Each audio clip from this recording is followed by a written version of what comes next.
Good morning, people. Aw. All right, so I just wanted everybody to see Sebastian for a second and say hi. He's the best. He's the best. Are you the best? Okay. All right, go get your... How are we doing? Yum. Happy Friday. I'm going to pull a card for Friday. Or actually, not pull a card, just see what flies out. While I was scooting around this morning, it just kept coming to me that, there really are no mistakes. And God puts things in our life to teach us things, right? God puts pain in our lives to bring out the truth in people.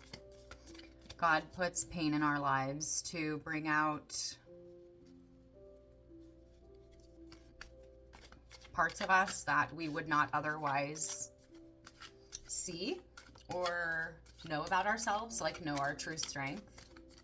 And so that's kind of the message that I was getting while I was making coffee and just scooting around. That fell out, and then another one is about to also. So yeah, I'll just see what both of them are. Okay. I am never alone. God is always with me. Absolutely. Yeah. So God is always teaching us things. Spirit world, Matthew 28:20. Okay, we'll get into that possibly. And so God, and this one is, let's see, with God's direction, I build a family culture rooted in trust and love. Okay. So we can dig into both. Ephesians. I had an argument about something about Ephesians the other day. I forget what it was. It was like a good one. It was a good argument. Like it wasn't, it was an intellectual argument, those are always fun. So, okay. Yeah, I mean, along with the message of what I was saying earlier, or saying 2 seconds ago, that God brings out pain in us, to show people's true colors, and causes things that we don't obviously want to happen, but certain things need to happen in order to show us who people truly are. And in our subconscious, we really do know who people truly are the whole time. It's just that we have big egos because we're humans, and we need evidence upon evidence upon evidence. And because of our egos, as I talked about yesterday or the day before, whenever it was that I posted about the egos, because sometimes I pre-record if I have some extra time and know I'm not going to have any time that week.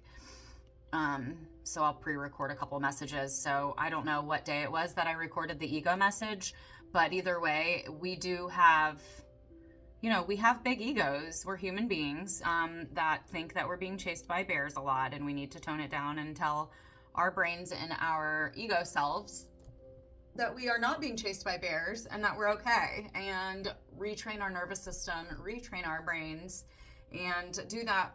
One huge aspect of that is having a spiritual relationship, having a relationship with God or a higher power of some sort. So with that saying, with the message earlier while I was making coffee about just getting, like, people showing their true colors in our lives that we already knew were there. It's the ego that needs to be proven over and over and over again until we snap, or until we hit a certain part of us that is individual. Every individual has their own snapping point, and point of being like, okay, God, I get it. I've learned my lesson. Or, okay, God, thank you for showing me who this person is 5,700 times now. Got it. Get it. Got it. Good. So, all right. So sorry about that. I'm going to get into this for a second. So, a call to discipleship. The verse highlights that conversion is followed by a process of lifelong learning and obedience, which is called discipleship. A person's true self in a Christian context is a learner who actively seeks to follow Christ's lifestyle, not just acquire head knowledge. Yes, don't just talk about things. Live who you are, like live who you talk about, or whatever. Practice what you preach. I have to check myself all the time, like as a coach, as a whatever I'm doing and with this, because it's fun. And I like to teach people. So, and I'm doing this alone anyway, so that's why I started just putting it on my YouTube channel. So it's more fun. Yeah, I don't know. It's more fun when you involve teaching people and helping people, because these messages apply to other people as well. I know they do. So why not share? I know a lot of people who do their Bible study, like their morning routines, and just videotape it and share it with everyone. And sometimes we can all do morning routines together, or nighttime routines, whatever you want to choose. It's really fun.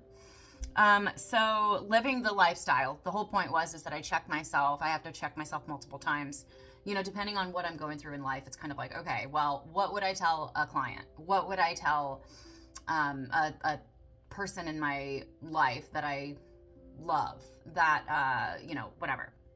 Okay, so it's about actively seeking to follow Christ's lifestyle, not just talking about it, and acquiring head knowledge.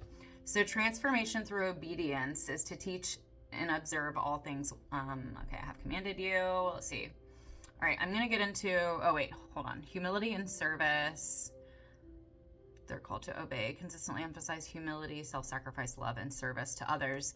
Yeah, but be careful with that, because because Christianity also teaches shame and codependence, a little bit of independence, but codependence to an extreme. And so you have to be careful with that, because you can't let people steal every ounce of your energy and then still expect to have any left over for your husband, or wife, or children, or job. You have to learn how to balance. Okay, so it says Matthew 28:20 completes the Great Commission. Jesus instructs disciples to teach obedience to his commands to all nations, promising his constant divine presence until the end of the age. Okay, so these are some of the final words spoken by Jesus to his disciples before his ascension. So was he talking? Okay, hold on. Talking about, one second, before I say that. Even to the end of the age of even to the end of the world. That's what I was thinking about. Okay. It highlights that the mission is spreading the gospel and supported by his authority. Yes, however, not to a point of shame. Okay. That's what I'm not about, is shaming people with religious beliefs or shaming people without religious beliefs. It's, hey, let's take the information that is being taught and apply it to our lives in a realistic way. And let's pull the message of the day and see if it applies to whoever, because I know it's going to help someone else. It helped me. That's the message I got while making coffee. And so now we're going to pull a card and see if anything pops out, either supporting that message or a completely new message. Either way, it's here to share with people and give a confirmation of what you're going through is valid. You're a human being struggling. We are all going through different things every single day.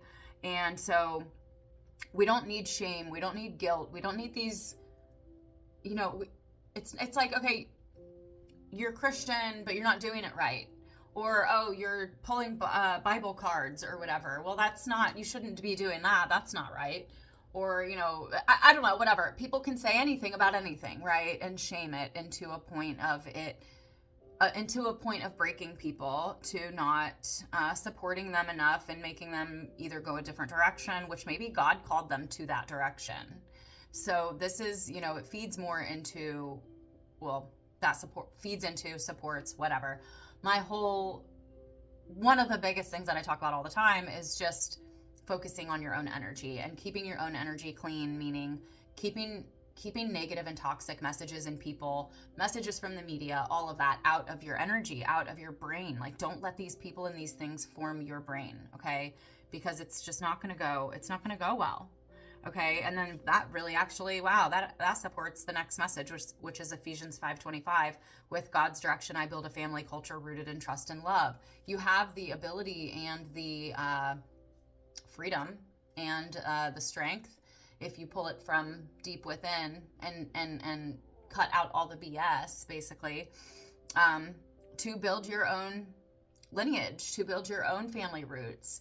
And your own family roots don't have to be having children. Your own family roots can be through a business, or building a community of people. You can have, I don't know, even if you have a coffee shop. Like, I always wanted to have a coffee shop, and that would have been my community. Do you know what I mean? That would be like I'd be serving people and making people happy, because people love coffee and smoothies. People love food. So I love serving people things that make them happy. It's not about like, I don't care if I'm making them happy, but what I'm serving them is making them happy. And I mean, I do care if I'm making them happy, but you know what I mean. And so the whole point is like, even if you're building, so most people, when they read a message like this, with God's direction, I build a family culture rooted in trust and love, you are going to feel some sort of pressure and or immediate assumption that this is talking about building a family with children and wives and husbands, right? No, there are, I mean, yes, but there are 1,000 different ways, maybe not 1,000, but there are other different ways to build a family, to build roots, to build culture. And you can do that. Maybe that's another video. But anyway, so I wanted to get more into, okay, so I'm never alone. God is always with me, which is the Matthew 28:20. I'm going back to that right now for a second. Hold on.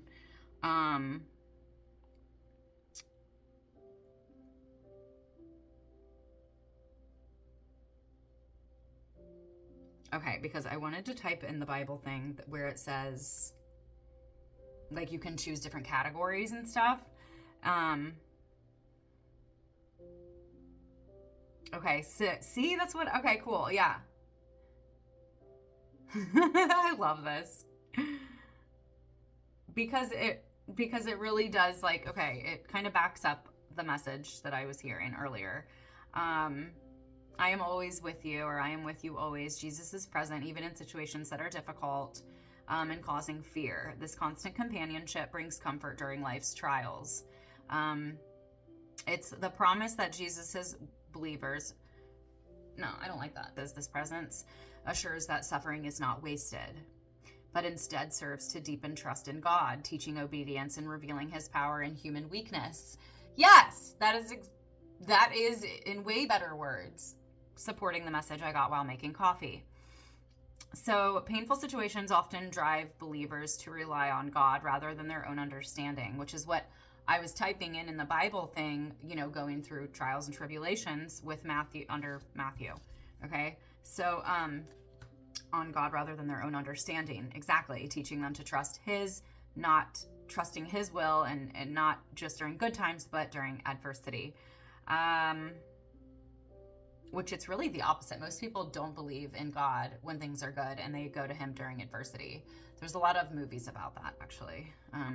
Okay, so then we're going to get into, a little bit more real quick on Ephesians. I like relationships.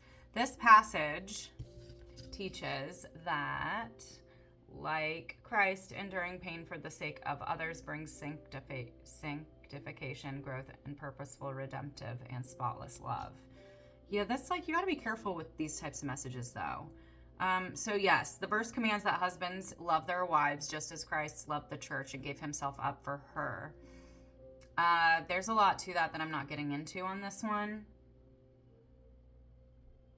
Okay, so all of this is kind of like, okay, cleansing by the washing of water and the word, using purification, transforming character to be like Christ. Okay, so I think it's all very, I don't know, there's a lot of the same meanings here. Suffering and challenges in relationships are not pointless. They are intended to break down selfishness. Ooh, here's a good way to say that also.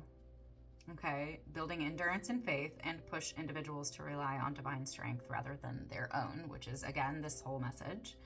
Okay, the headship in the passage is not about dictatorial power, but rather a thermostat approach that takes responsibility to setting a loving, necessary, if necessary, suffering tone for the relationship.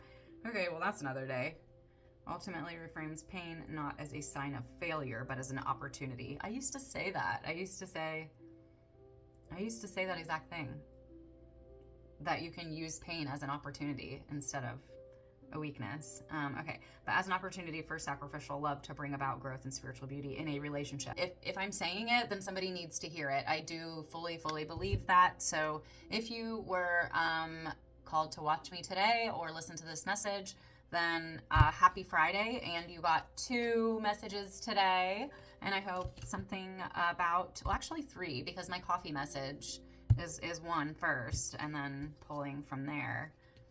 So I hope something I said was validating or confirming to you in some way that your walk is supported with whatever your faith is, okay? And I don't want you to feel shame or guilt in any way. And if you're feeling that way with your walk in God, then go to a spiritual counselor, go to a unity church or a metaphysical church, or go to a pastor, or email someone that is more, in the middle, who isn't going to shame you or make you feel guilt in any way, because we don't need that as human beings. We have enough pain that we go through in life. So I don't know why I just felt called to say that, but you can always set up a one-on-one with me as well. If you are struggling spiritually or with any traumatic situations, or you're interested in learning your triggers, of course, that is my favorite thing. I love teaching people their triggers and helping them identify how to identify them and where to plug it in life, where you can start to reframe it and start to retrain your brain. Because there are different pockets throughout your day where you can catch yourself more so than others. That's a whole thing.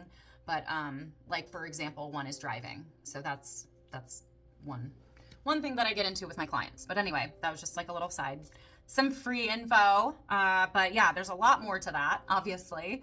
If you set up a one-on-one with me, or if you are feeling like you want to develop some sort of relationship with God or a higher power, but you're not really sure how to go about doing that.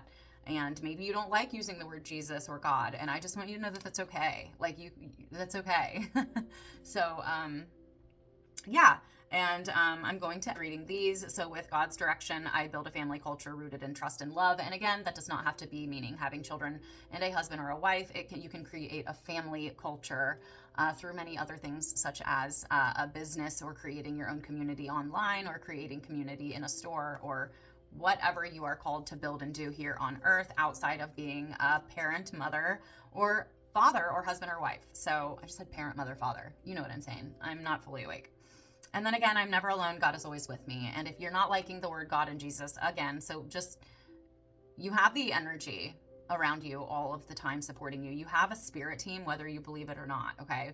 You can always call on your spirit team. There are ancestors that people say are, can be a part of your spirit team, or there are guides, there are angels. Catholics pray to saints. There are many other avenues. You don't have to use the words God and Jesus. You don't have to use the word angels and saints and all of that. You can literally just say, hey, I feel weird, but if anything's out there, then I don't know, give me a specific sign, and then list a specific sign. Don't expect the whole world to shake instantly. Give God time, give spirit time, but keep talking about it, which would be prayer, and just keep up with it, okay? And keep up with my channel too, because I feel like you're here for a reason, and you could really learn some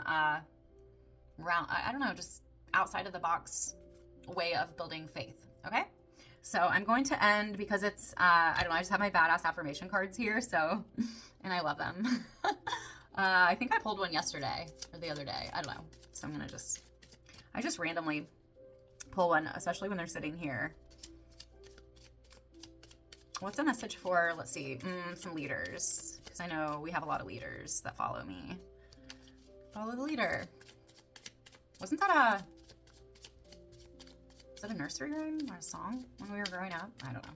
Okay, this one wants to come out. Should I pull it?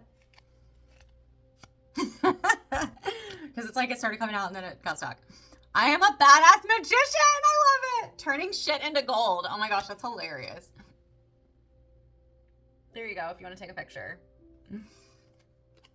I know my Innocent God channel just turned into ending with this. But it's okay. Like, I'm not, like, oh, I'm at 22:44 when I just said, okay, 22 minutes. I'm like, I'm not going to get into that. Should I get into it? Maybe for a second? I guess I'll go ahead and say just like one part of it. Just for the like 20 people that actually do watch my full videos, thank you so much, because there's so much more in my full videos than there are in the shorts. So thank you. But yeah, when I moved to LA, it completely changed my life and helped me actually grow closer to God, because I was moved away from all of the shame and the guilt and all of the pressures of everything.